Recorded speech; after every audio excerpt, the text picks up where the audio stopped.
देखिए हनी भी यहाँ पे आ चुके हैं। वो यहाँ पर डाउन हुए, 2 गॉड गाले गए। एक बढ़िया वहां से वो पोजीशन देख,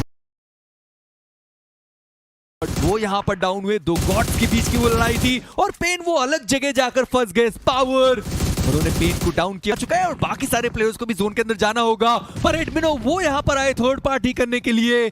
एमबॉट वो डाउन और वशिष्ठा अब अपने 2 प्लेयर्स के साथ। मुश्किल है अब यहाँ पे सरवाइव करना। हेक्टर अकेले बचे हैं, बीस्ट को भी डाउन किया। सौम्य का वो स्प्रे, फ्रैग कौन निकालेगा ये बात अब आती है। चलिए गॉडलाइक को उनके फ्रैग्स मिल ही गए, दोनों जो नॉक्स निकाले तो दोनों कंफर्मेशन आ गई। लिवाई आखिरी प्लेयर बचे हैं और कोई चारा नहीं है। 2 तरफ से वार करके अपने अपोनेंट्स को बेहाल किया। ओरंगुटान ने बॉटम से निकलने की पूरी संभावना है ओरंगुटान के लिए बनती है और सीधा पता है उनको कि वहां पे प्लेयर्स हैं और इसीलिए पहले स्मोक बनाए, कवर मंगाए।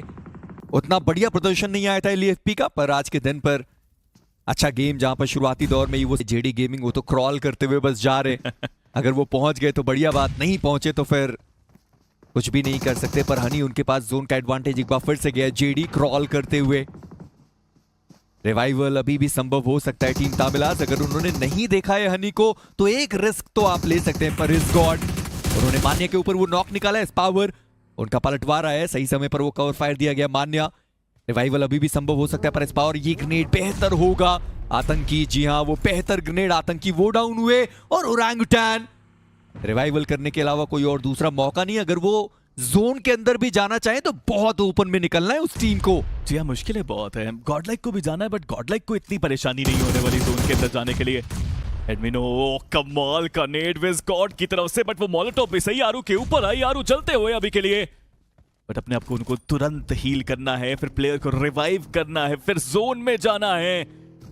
इतना भी आसान नहीं, हालांकि एक व्हीकल उनके पास जरूर, बट आरू इस व्हीकल की एचपी कुछ खास नहीं। आतंकी चलिए वो एचपी उनकी खत्म हुई, इसी के साथ उनका भी अंत। बट गॉडलाइक सीधा मान्या को देखिए, गाड़ी लेके सबसे पहले वो गए, बट आते हुए इस गॉड को उन्होंने देख लिया और इसी के साथ ओरंगुटान पूरी तरह से बैकफुट पे और उनका भी हुआ अंत 5वें पायदान पे। पर आरू जाने से पहले उन्होंने एडमिनो को जरूर एलिमिनेट कर दिया, यानी कि 7 जो फिनिशेस थे वो लेकर गए और साथ ही साथ जो 3 प्लेसमेंट पॉइंट था वो भी ओरंगुटान अपने खाते में लेकर जाती हुई 10 टोटल पॉइंट्स निकाले गए। एक बढ़िया मुकाबला ओरंगुटान के लिए, पर मान्या ज्यादा बुलेट्स उन्होंने खर्चे नहीं है और आसानी से मिथ के प्लेयर को डाउन किया गया। पावर करने की बारी है टीम तमिलास के प्लेयर से। गॉड आते ही हर्षिल को उन्होंने डाउन कर दिया। अभी भी एरिया अच्छा है but Lucifer straight away trade का काम उन्होंने किया और जस्टी जो आ रहे थे बचाने के लिए गॉडलाइक ने वहां पे वो फ्रैग निकाल दिया। मैं तो एलईएफपी को देख रहा हूं, मेजी ज्यादा कुछ हलचल नहीं उनके खेमे में, लेकिन लग रहा है कि दूसरे पायदान तक तो पहुंच जाएंगे बिकॉज गॉडलाइक अब अटैक करना चाहती है मिथ के ऊपर। मैं सोच रहा हूं अगर जो बॉटम 4 थी सबने बढ़िया खेला, वशिष्ठा को देखिए 8 फिनिश लेकर गए। या ज्यादा लूट नहीं है, बिना गोलियों के खेलना, बिना एचपी के खेलना इतना आसान होता नहीं है। बट शॉटगन में आपको ज्यादा बुलेट चाहिए नहीं, बट ये क्या, ये पोजीशन खराब साबित हुई मान्या के लिए। मिथ ऑफिशियल को वो पहला नॉक मिल चुका है जिसके लिए वो आए थे, बट पीछे देखिए हनी भी यहाँ पे आ चुके हैं। वो पूरा फायदा उठाना चाहते हैं और वहां से वो फ्रैग निकालना, वहां से वो पोजीशन देखना बहुत आसान। बट सौम्य इंडिविजुअल परफॉर्मेंस से टीम को ट्रॉफी नहीं दिला सकते, एज अ टीम आपको वहां पर खेलना होगा। और मैं गॉडलाइक की चर्चाएं कर ही रहा था कि टीम जेनेसिस एस पावर की वो पीछे पड़ गए, डैमेज बहुत दिया गया।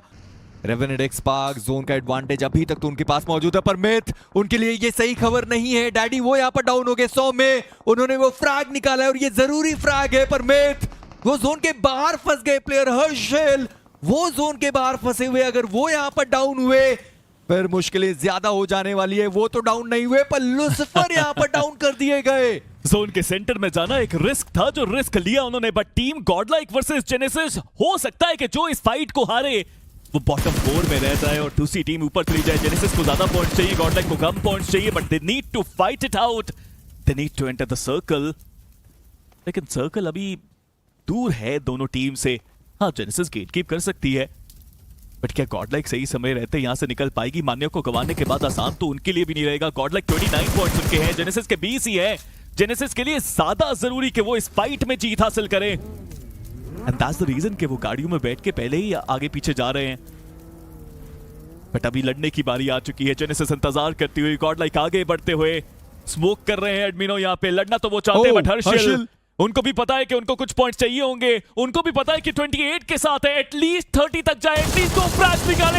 एडी प्रेज के कनेक्ट हो, एंड जी हां कनेक्शन बट क्या फ्रैग कंफर्म वो कर पाएंगे? गॉडलाइक एलिमिनेट नहीं हो सकती, गॉडलाइक ग्रुप बी में नहीं जा सकती। They just have 29 points and अब सिर्फ एक प्लेयर बचा है, बट मिथ के हर्षिल वो ज्यादा देर तक नहीं टेक पाए एंड मिथ यहाँ से निकल गए, पर रेवेनेंट एक्सपार्क वो सीधा चले गए जेनेसिस के ऊपर। ग्रेविटी वो यहाँ पर डाउन हो गए, पर प्रोटोन टीम टामिलास के द्वारा उनके ऊपर प्रहार आता हुआ पड़ सकता है टीम सोम में टीम गॉडलाइक के ऊपर। एंड लीजिए गॉडलाइक का 29 पॉइंट्स के साथ